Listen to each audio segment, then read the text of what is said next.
Well, hello and welcome to the African News and Voice of the People television. I am David Edwin. Before we begin the news, we will urge you to kindly visit our website, www.vop.ng, for fresh and trending stories.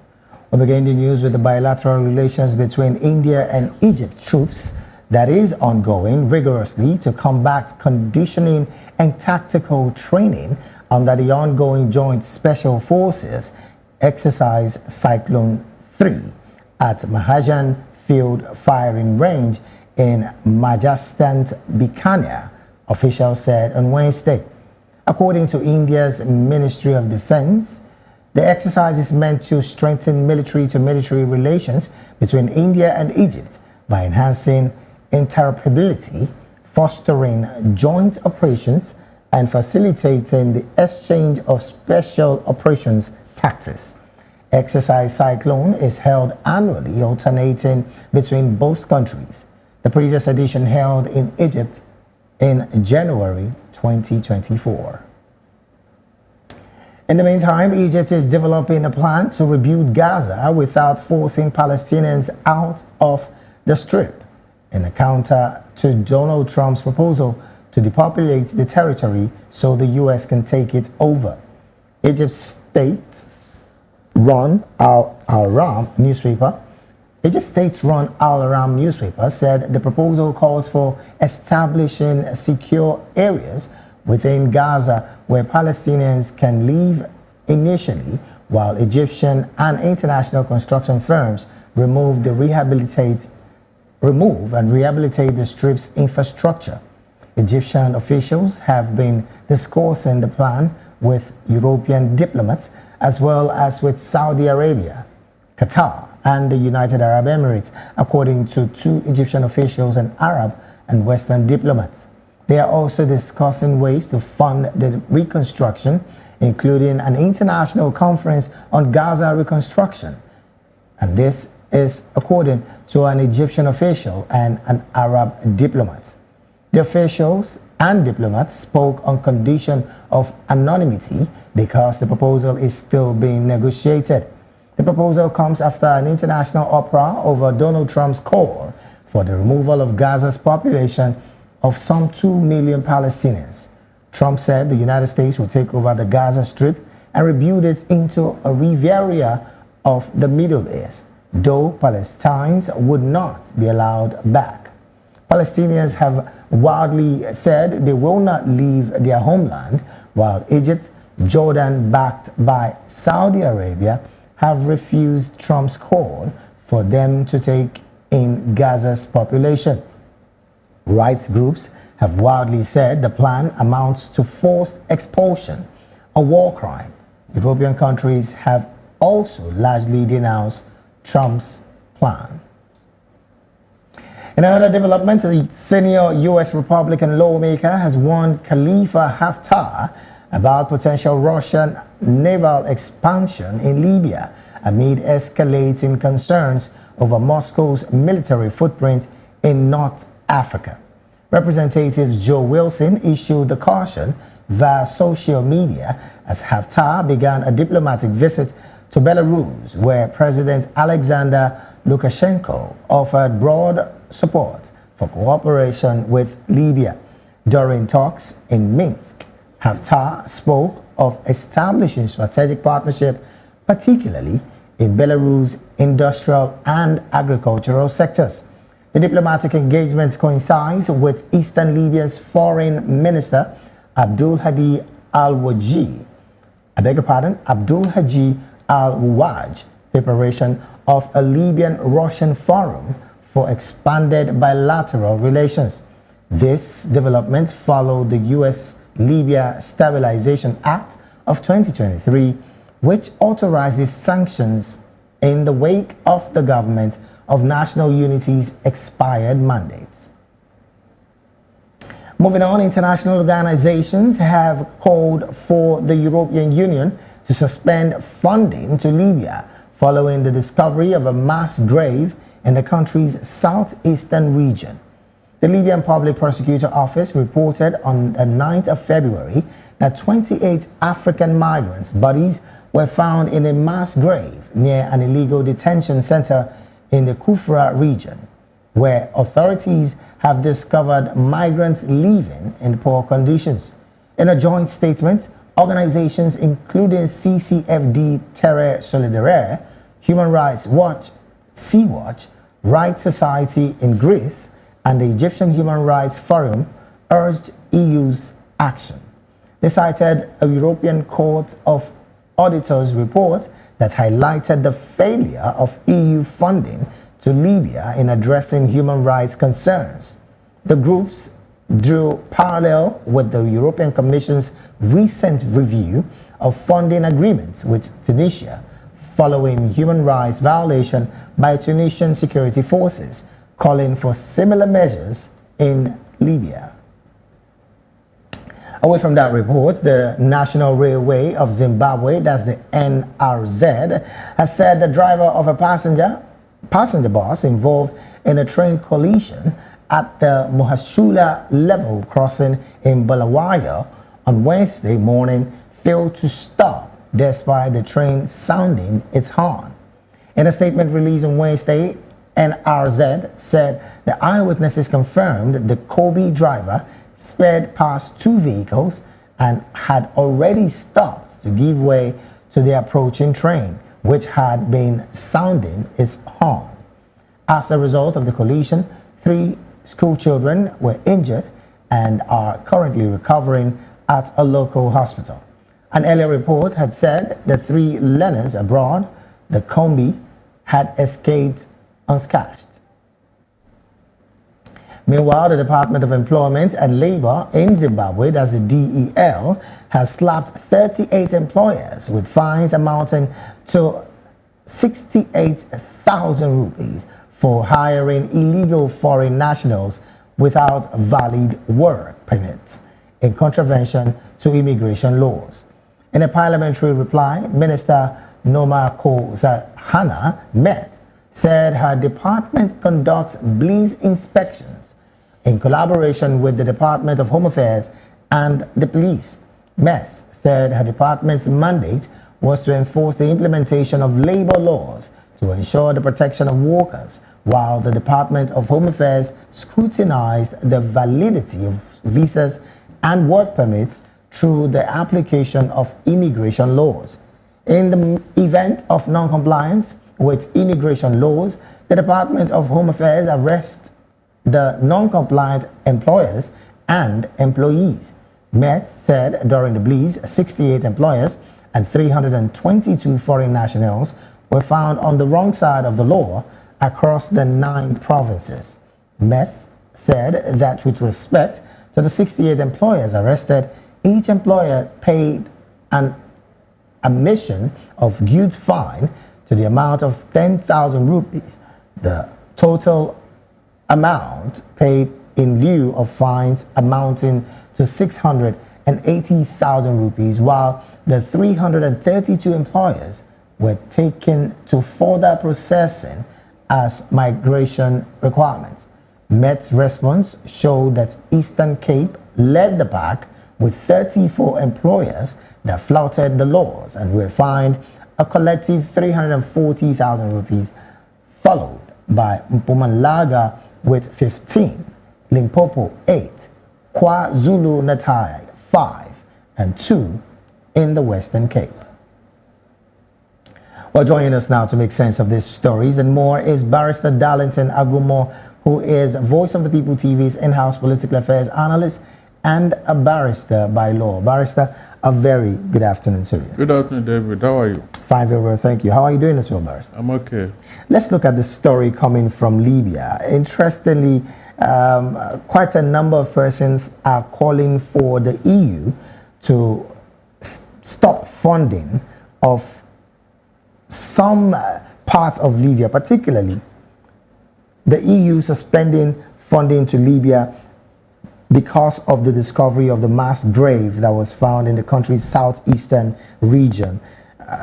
Looking at this situation, funding to this level, quite some number of African countries consistently use these fundings for something that the EU sent it for, they are not using it for it. They're using it practically for something else. What do you make of this, basically? Yeah, David, in fact, that is not a corrective measure, if you ask me. If they stop funding, what happened to the mass grave?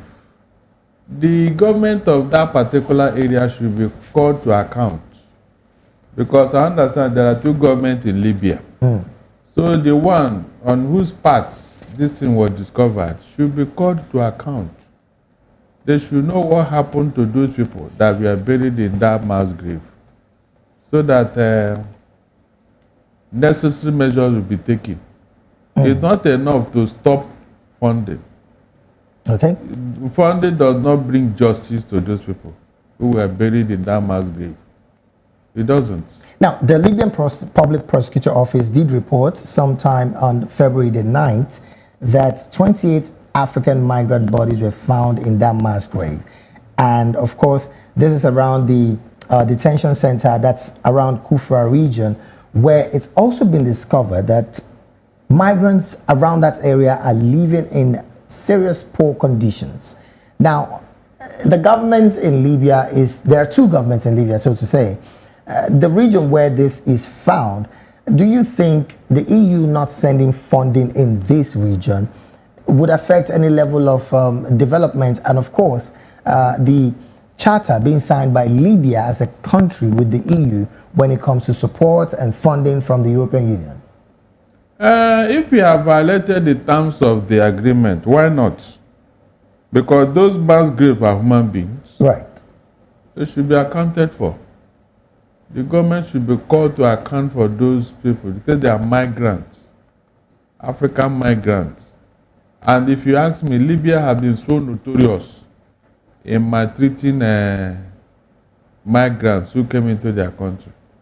Very notorious. Except they are dealt with, they will not stop.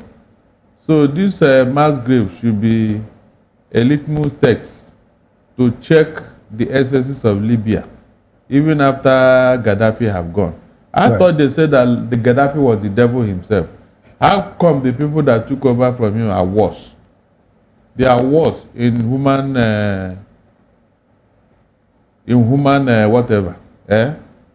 rights violation.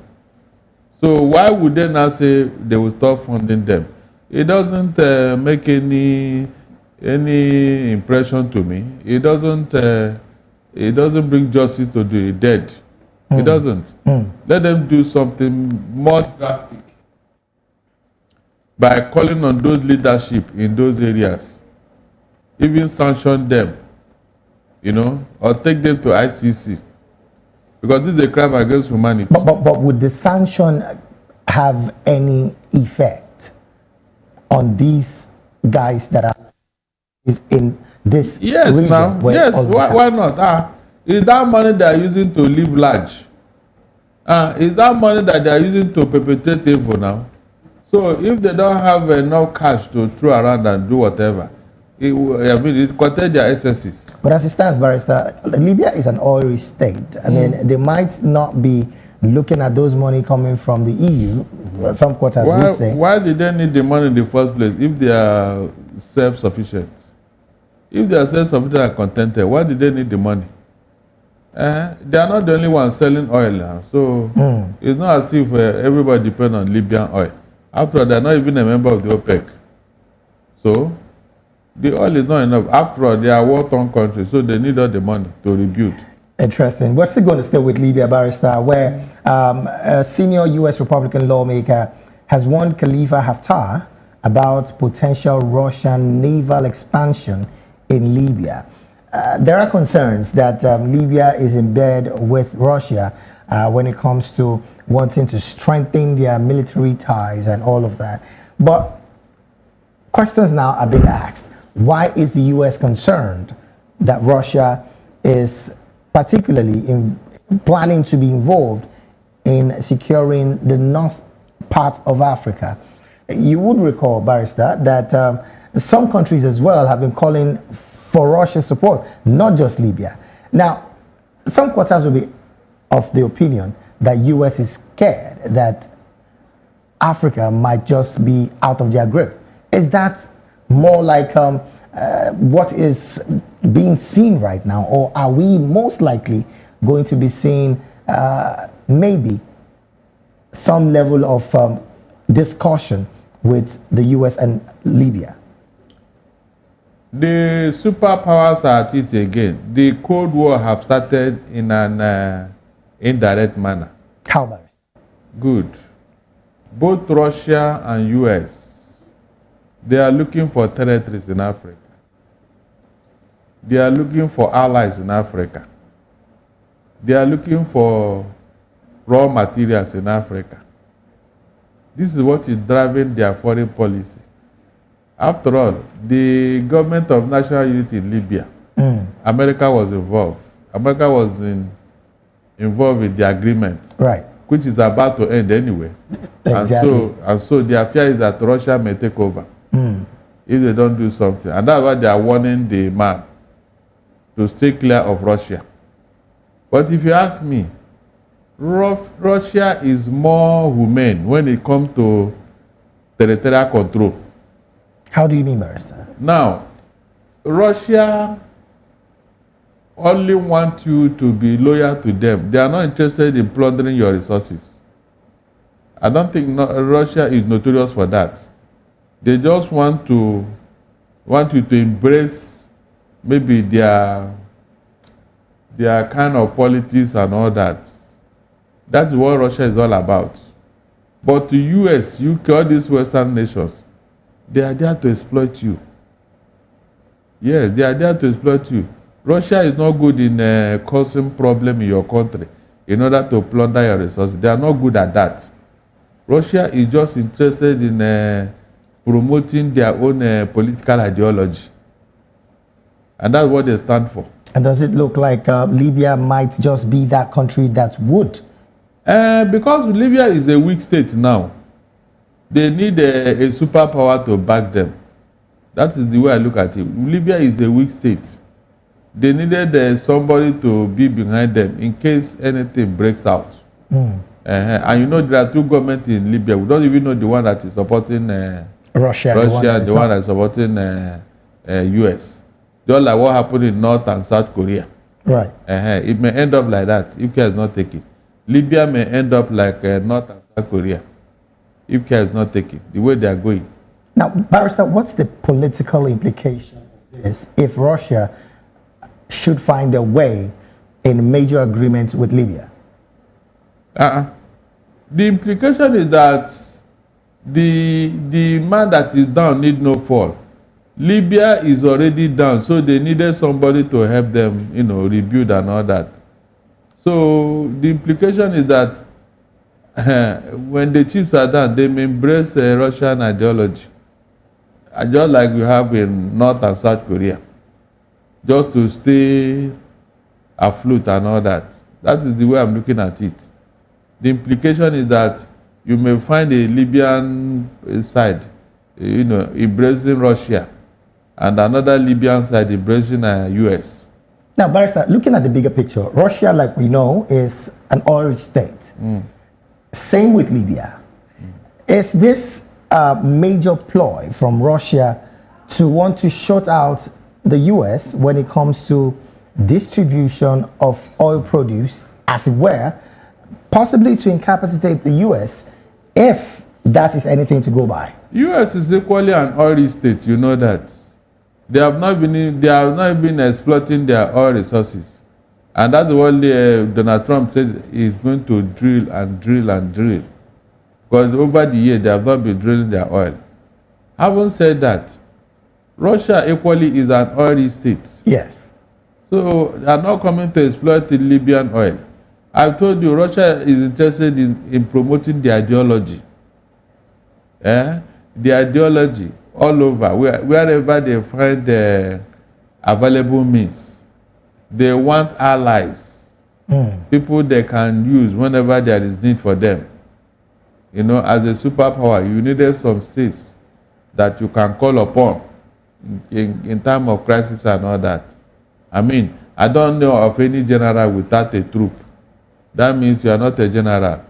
The only thing that makes you a general is that you are commanding some troops. Is that not true? Right. So if you're a general and you're not commanding any troops, then which general are you? So as it stands, Barrister, the ideology of Russia, if accepted by Libya, the impact, how huge or how mundane can that impact be on the U.S. that are presently quarreling the fact that there is even some level of discussion? It is left for the U.S. to up their game, because they were there before this discussion started. They were the one that destabilized Libya in the first place. Obama destabilized Libya. It was under Obama that Gaddafi was brought down, and they did not make any plans for, somebody to take over from him. That was why the place, went haywire. And now they are trying to manage the problem they created. So it is left for the U.S. to clean up the mess they created in Libya. That is why Libyan side, the other side, is not too keen, because they know the role America played in the war that ravaged Libya and all that. Right. So they are not keen in being friendly with America. But America need to have a foothold in Libya, maybe because of other extra diversionary issues. Because America was there. Yes. They knew everything about Libya. And there are some resources they needed from Libya. And I'm sure during their years of war, America must have taken more than enough. And that is why these people are looking. You have two governments in Libya now. So we don't even know the side that is talking to Russia and the one that is talking to US. That is the truth. It's only when this government of national unity is collapsed, and then there is an election, and then you have one country, one Libya. Maybe that's what America is trying to avoid. Okay. So that Russia does not come and torpedo what they are trying to do. Because if the other side begin to talk to Russia now, they may not agree with any government of national unity. They may not. Oh, well, again, it's an interesting conversation that we would be looking at in the nearer days, because, of course, it will unfold in the nearer days as well. Let's still stay in North Africa. Egypt, particularly, saying they would be supporting to rebuilding Gaza. And of course, you are very aware of this story, Barrister. As it stands, the U.S.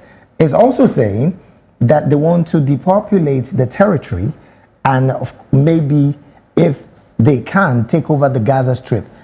Looking at this kind of decision from the U.S. and, of course, the decision by Egypt to want to support in rebuilding, would these maybe deepen the relationship between the U.S. and Egypt, or would it give the U.S. another standpoint to say, okay, let's still have this territory?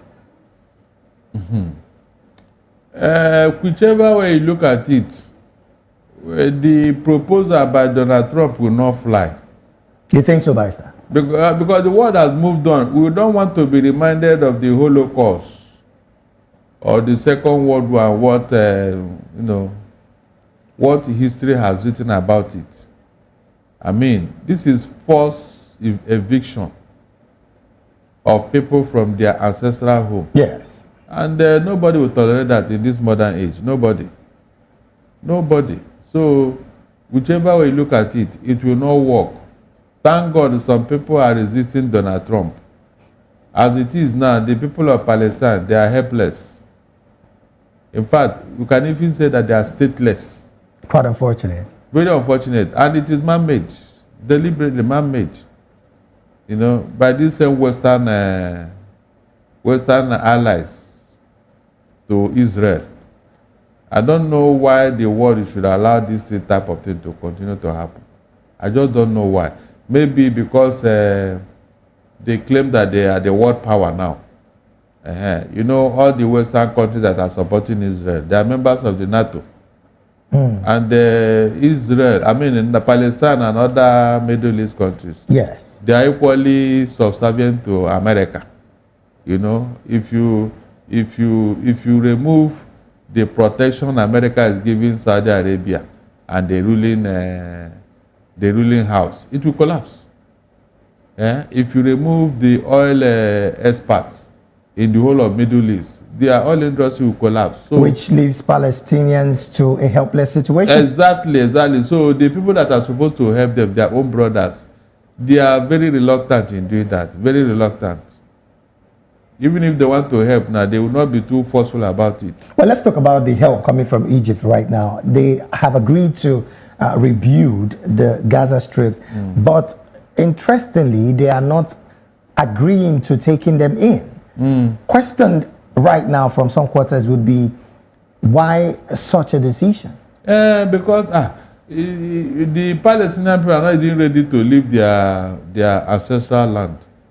If they leave, that means you have given Donald Trump the opportunity to move in American soldiers and Israeli soldiers to take over the place. And what will you do? They will be the ones supervising the reconstruction and all that. So I don't think to take them in and start rebuilding is the proper way of doing things. No. They can still be shifted.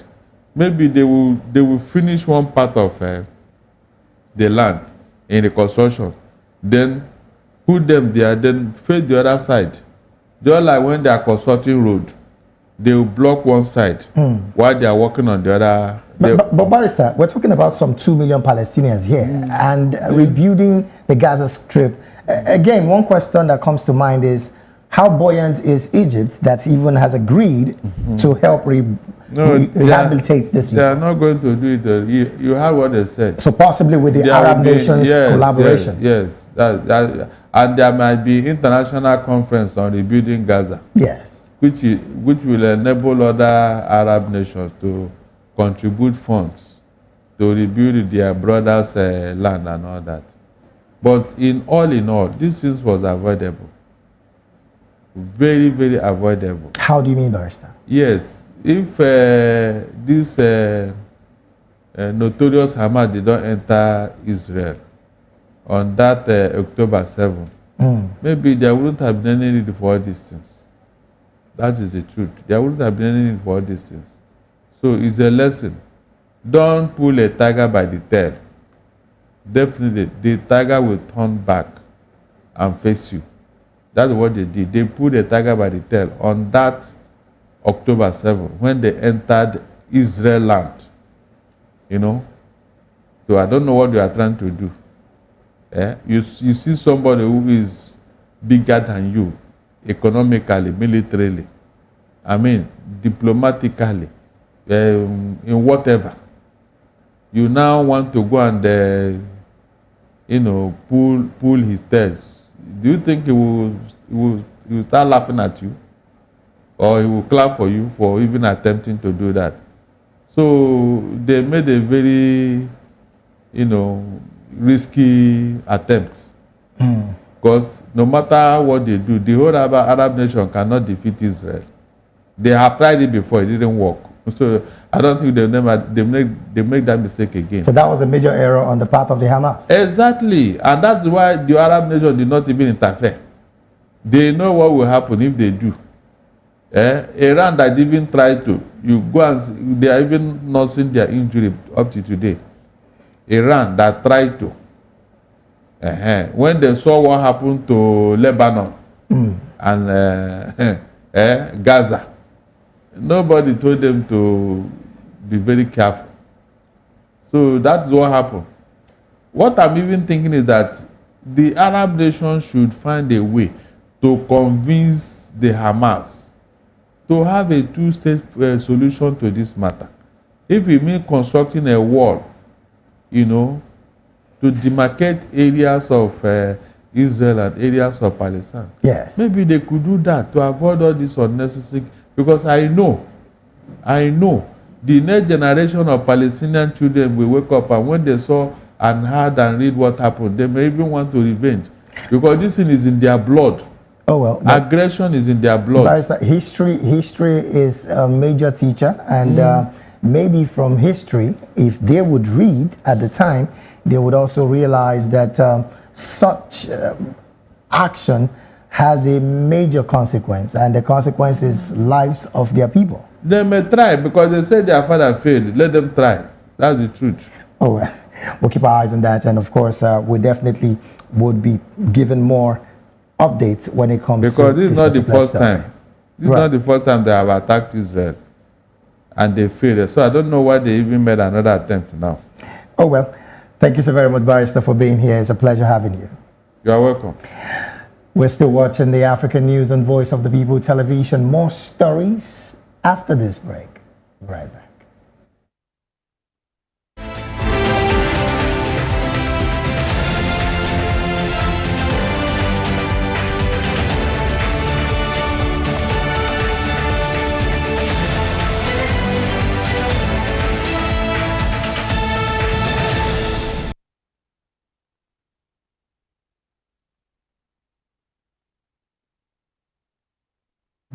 Welcome back. We'll go straight to South Africa. I beg your pardon. The UN judge told police officers a young woman who she allegedly tricked into coming to the UK to work for her as a slave was excited about the pound. A trial was heard.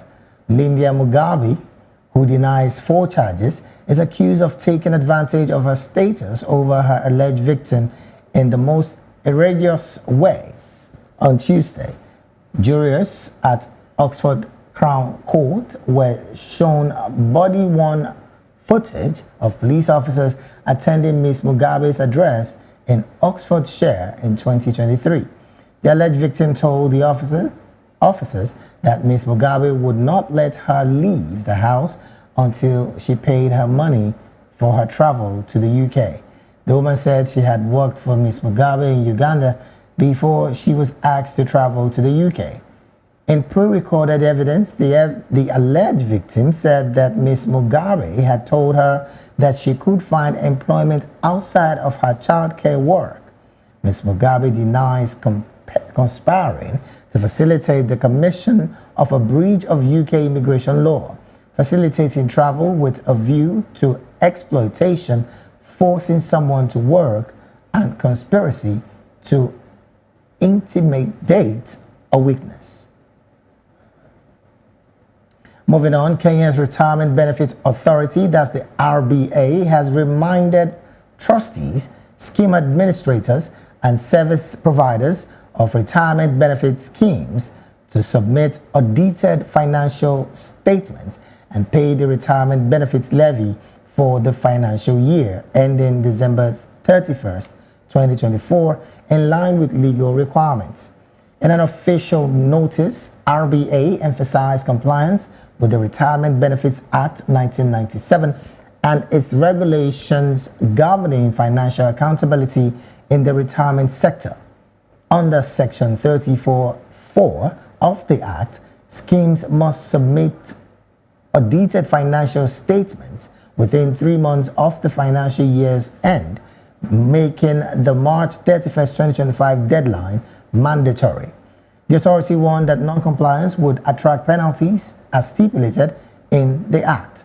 Additionally, schemes must pay the retirement benefits levy within 4 months after the financial year ends, with a deadline of April 30th, 2025. As per Section 16 of the Act and related regulations, late payments will attract a 5% monthly penalty on the outstanding amount. Moving on, hundreds of demonstrators who marched against budget cuts reached the South African Parliament on Wednesday afternoon to hand over a memorandum of demands. The list includes the scrapping of budget cuts and the improved service delivery. They also demanded that Finance Minister Enoch Godongwawa prioritize departments such as education, health, defense, and justice when he tables the national budget at 2 p.m. today. The prioritization of essential government departments such as education, health, defense, and the police tops the list of demands highlighted in the memorandum, which was to be handed over to finance ministry officials. The demonstrators also wanted to know how the Government of National Unity, GNU, plans to tackle the country's high unemployment, service delivery, and gender-based violence, among other things. They demanded that Finance Minister Enoch Godongana table a budget that will benefit the poor and working class people.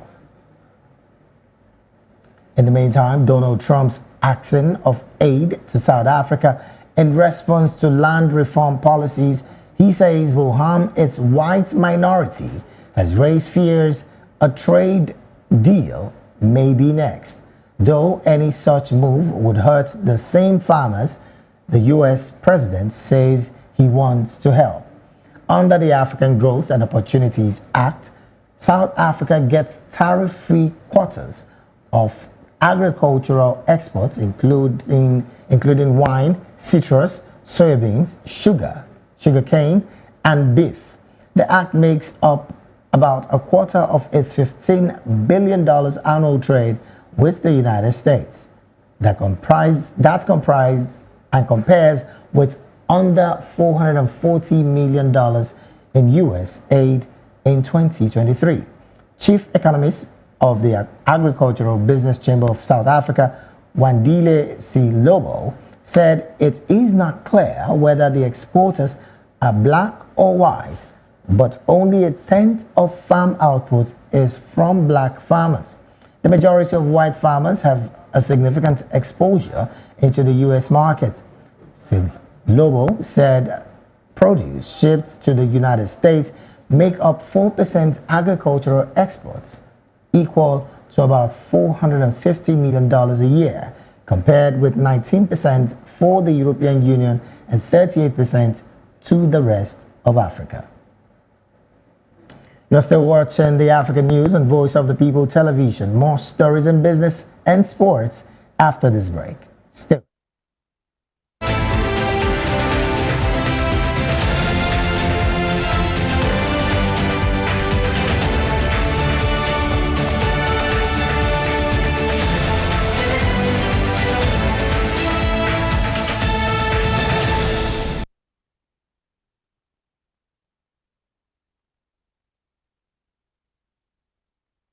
Welcome back. Now to some business stories.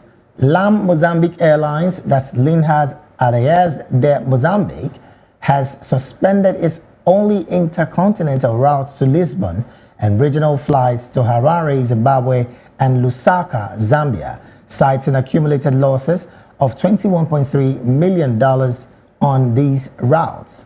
At a press conference on February the 18th, airline spokesperson Alfredo Cosa said that the airline was also reconsidering the future of its Maputo-Cape Town international route. This route is currently operated with a CRJ 900 aircraft leased from Sim Air, a South African operator. COSA reviewed that the Lisbon route had been losing $21 million since it was reinstated in December 2023 after a 13-year break. The service, which had been operated using a B767-300ER and previously a 777-200ER, both leased from Euro-Atlantic Airways, has faced delays and cancellations recently, likely due to late lease payments. According to COSA, the Lisbon route had been relaunched with discounted fares under the temporary management of Fly Modern Arik, which took over the airline's operations in April 2023. Still talking business, Kenya tourism sector earnings are expected to jump to 650 billion shillings, amounting to $5 billion this year from 452.2 billion shillings last year. Tourism Minister Rebecca Minor said this on Wednesday. Minor said the 2024 earnings were up to 20% compared with a year earlier. The sector, alongside tea exports and remittance, are Kenya's major foreign exchange earners. From there, we'll move to some sports stories where Orlando Pirates striker Mohau Nkota is enjoying an incredible breakthrough season at the club. Nkota has made 20 appearances for the Buccaneers so far this season, scoring 4 goals while assisting 2 more.